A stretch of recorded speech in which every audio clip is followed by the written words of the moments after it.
NHL players have enormous expectations from season to season, whether that's created by the hockey fans or just the player themselves. Sometimes things just don't work out, and that could be because of injury, a sophomore slump, or whatever other reason you come up with. Well, today I'm going to be going through 10 players who I am very confident will have a bounce back year this upcoming hockey season. So let's begin with number 10. At number 10, I have the Anaheim Ducks up and coming star Trevor Zegras. Injuries are going to be a constant for this list, and one player that battled back a lot last year was Trevor Zegras. Playing in 31 games, Zegras had 16 points, but never fully looked healthy even when he hit the ice. Coming off a 65-point season in 2022, Zegras missed nearly all of training camp because of a reluctant contract offer from the Ducks. Eventually, he did sign, but it was clear that he was not in game-ready condition because of the negotiations. Because of all this, we saw a down year from this NHL talent, but rest assured, Z has a new cut and he looks locked in for the upcoming hockey season. This young Ducks forward core has a ton of potential, and they continue to grow better and better with each season.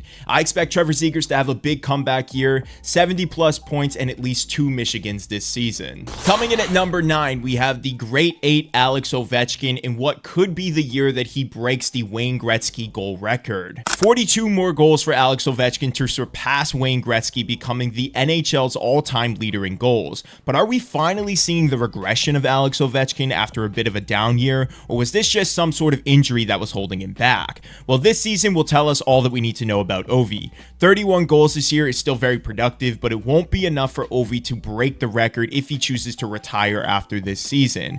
Now, I can't imagine that being the case, and actually with this revamped roster, I see Ovi having somewhat of a bounce back season, especially if he's fully healthy. Ovi scored 42 goals the year prior and had such an uncharacteristic start to the last season, which is why I think we saw some decline. That's my bold prediction for the year. I think Alex Ovechkin is going to have a 40-plus goal season and show us that there were some other things holding him back last year, and that age is just a number for this NHL legend. Coming in at number 8, he played for the Calgary Flames and Vancouver Canucks last year and had definitely a bit of a down year compared to his previous stats, and that's Elias Lindholm. Elias Lindholm had a rocky season, but this offseason he moved on to a new chapter in his career, joining the Boston Bruins. Lindholm's production dropped off significantly these past few years. In 2021-22, he had 42 goals and 82 points in Calgary, but followed that up with a 60-point year season and then last year with 44 points. It's important to note that Lindholm had a much better team in 2021, playing with the likes of Matthew Tkachuk and Johnny Gaudreau.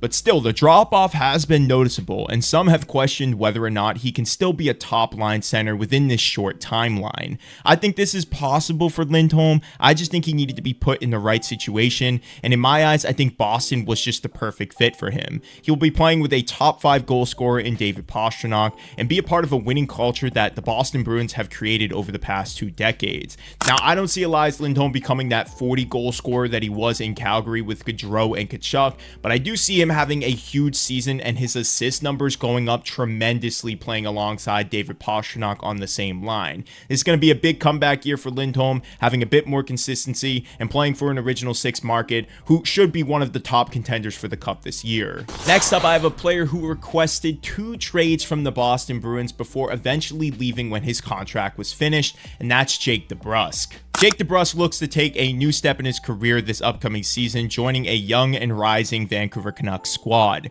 Debrusk had 40 points in 80 games last season, adding 11 in the postseason with Boston. Debrusk's tenure in Boston was solid at times, but inconsistency is the best way to describe his game. At times he can be impactful and could be a 30-goal scorer in this league, while other times he gets cold and looks more like a bottom 6 guy. As a Bruins fan, I always liked what he brought to the table, but never felt like he or the team were on the same page. This year with the Canucks under Tocchet, I think that the change of scenery will be great for Debrusk, and we'll see him elevate his game a bit more, playing on the same line as Elias Pettersson and some of the other talented players over in Vancouver. I'm very excited for Jake Debrusk this year. I'm hoping that he has a clean slate and can bounce back from this bit of a down season with the Boston Bruins. I expect him to have at least 25 plus goals this season and potentially be a 60-point player again while playing with the Vancouver Canucks. Next up, we talked about sophomore slumps at the top of this video, and recently I feel like I've been talking a lot about Matty Beniers because of his contract extension, but he's one of those players who I'm expecting to have a huge comeback season this year. The 2021 second overall pick had a Calder winning rookie season, but definitely struggled to keep up that same pace in his second second year. Matty dropped 20 points from his first season, going from 57 to 37, and along with other Kraken players, he just didn't find his game throughout the entire year. Well, this season, I expect Matty to come out strong and break out from his struggling season. Seattle's forward group stayed relatively the same, but either way, I still think that his development will help out the rest of the roster and that the Seattle Kraken are going to be a little bit better than what they were last season. Matty just got that new contract coming off a sophomore slump, and I'm expecting him to play with a lot more edge this season, proving that he's still one of the better up-and-coming centers in this game, so expect a bounce-back year from Matty Beniers. Next up, after being suspended for half a season last year, this Ottawa Senators forward is looking to come back big time, and that's Shane Pinto. Shane Pinto is set to have a breakout season with the Ottawa Senators. Ottawa just couldn't get out of their own way last season, leading to yet another underwhelming year for the hockey club. But this time around, with a bit more consistency with ownership and hopefully health/availability being all perfect for Pinto,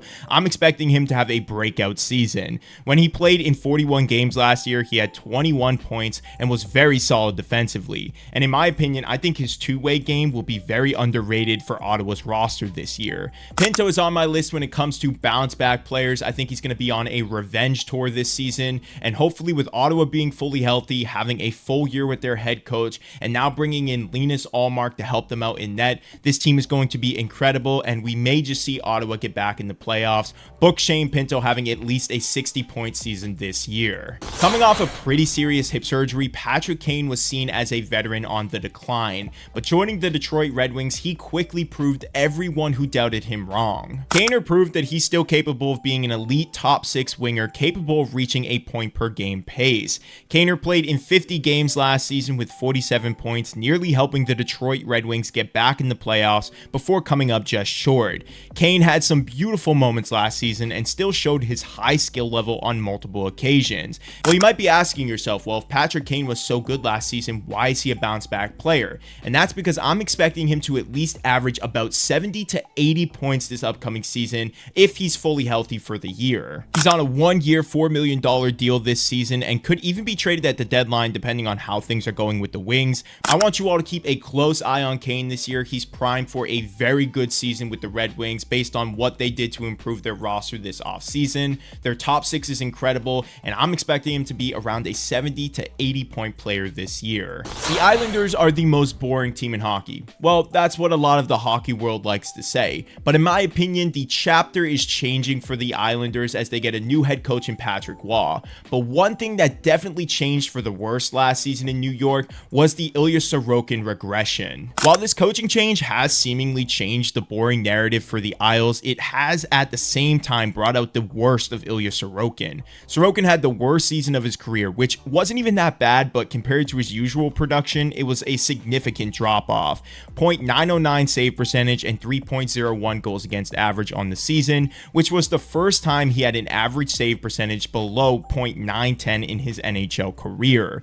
This past year feels like a one-off for Sorokin. Goalies can be inconsistent or have down years, but still come back and be high-level talents. And for Sorokin, I believe his game will come back once he gets a full training camp and preseason with Waugh as their head coach. The shift to a more offensive game caused the Islanders to give up new looks, more high-danger shots, which for any goalie and obviously Sorokin was just too much to adapt to so quickly.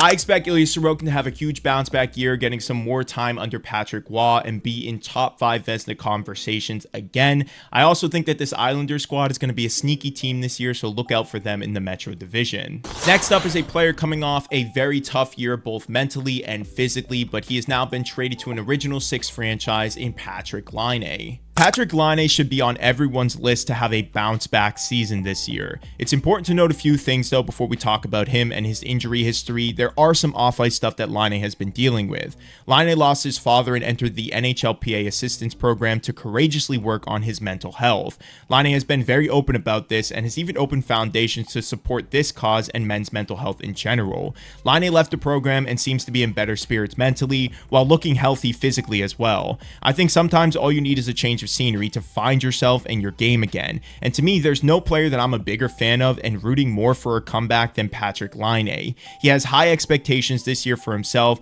He's talked about wanting to go back to being that 40 goal scorer that he once was, and I'm all for it this year. Laine has averaged a point per game when he is on the ice, and I expect the same thing this year with at least 30 goals if he can just stay healthy. Not sure if he's going to play every game this season, especially if we look back at his history with injuries. It's definitely not looking the best, but hopefully this offseason, while he's been able to work on his mental health and his physical health, he can come out and have a great year with the Montreal Canadiens. So I'm going to tell you guys to book it now, 30 plus goals for Laine this season with Montreal. And the player who I'm expecting to have the biggest bounce back season is actually one that I was not expecting to have such a down year last year, and that's Tage Thompson. Tage Thompson is one of those players that I feel very confident will have the biggest breakout season this year. 2 seasons ago, Thompson shocked the hockey world in what was his first breakout season, 94 points in 78 games with 47 goals, which compared to this last season was nearly double what he managed to get on the score sheet.